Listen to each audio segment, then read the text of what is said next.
Ngawur, ngawur. Kukut lung, kukut lung. Orat arit kono gongi karuan oleh kukut.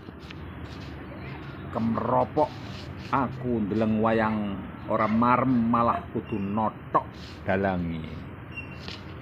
Guneme dul sabrang getem-getem.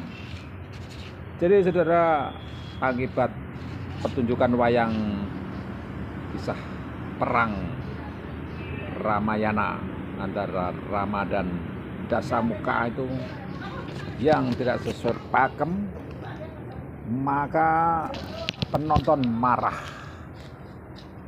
dan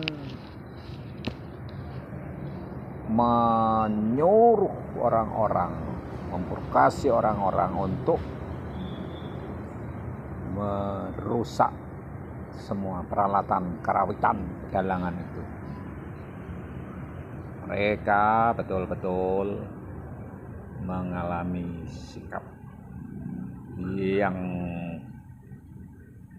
dadanya bergemuruh akibat kemarahan itu, dan tidak puas, gantinya puas mereka ingin memukul, menjitak dalangnya. Ini salah seorang yang ngomong adalah Dul Sabrang yang geram sekali terhadap kisah yang tidak sesuai dengan kebakuan.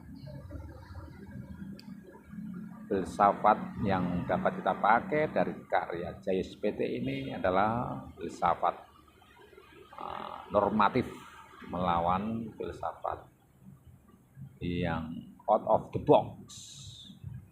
Sering pembahasan segala sesuatu harus memenuhi kaidah yang terkait dengan ilmu itu. Itu yang dilakukan oleh para konservatif ilmu pengetahuan. Mereka tidak mau kalau pembahasan di luar disiplin ilmu akademis. Sedangkan dalang ini tentu melakukan hal ini sesuai dengan prinsip modernitas, yaitu segala sesuatu itu tergantung cara berpikir yang mau berubah. Modern itu bukan kadang hanya teknologinya yang baru, tetapi sikap mau berubah menerima pembaruan.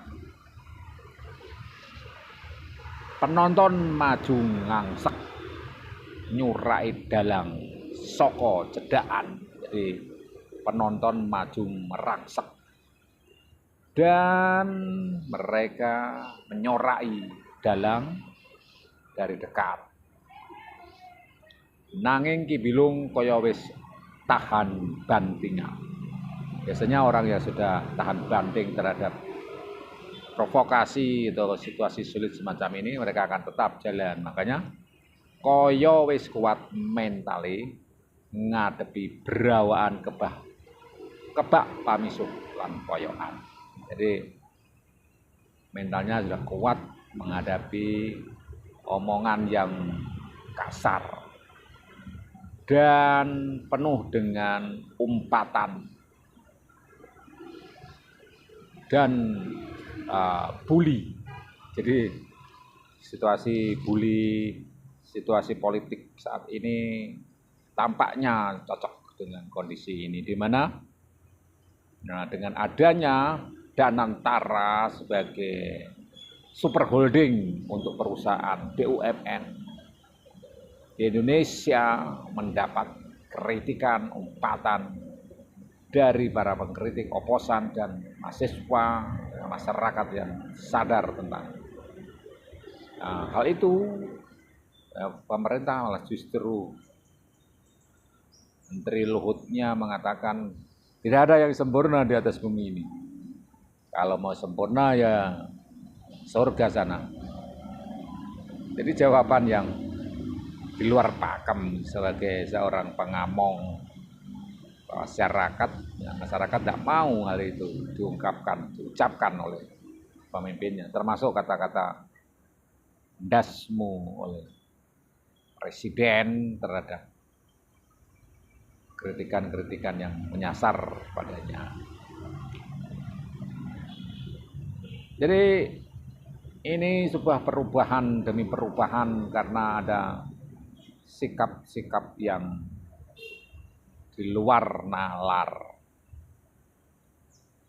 yang menuntut kekritisan. Sebetulnya ada apa di balik itu semua? Benarkah maksud dari dalang yang membuat cerita non pakem itu adalah merusak dari pakem pedalangan seperti yang ditulis oleh Pak Jayus ini dalam cerita Cekak Dasamuka, atau maksud lain? Demikian juga tentang pemerintah saat ini yang mempunyai sikap seperti itu. Kita harus mempunyai filsafat yang dapat mengatasi hal ini.